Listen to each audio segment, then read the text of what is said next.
पूर्णपणाने उद्ध्वस्त झाल्याचं चित्र पाहायला मिळत आहे।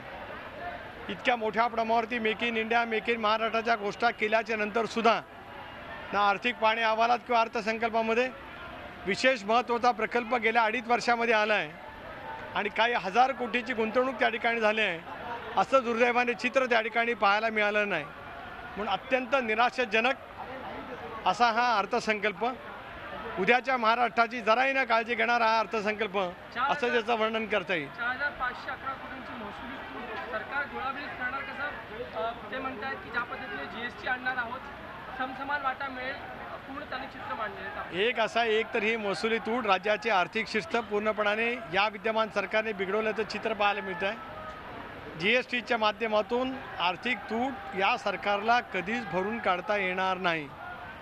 जीएसटीच्या माध्यमातून जर का सरकारच्या उत्पन्नामध्ये जर काही फरक होत असेल तर तेवढीच भरपाई देण्याची तरतूद जीएसटीच्या मध्ये कायद्यामध्ये त्या ठिकाणी अंतर्भूत आहे।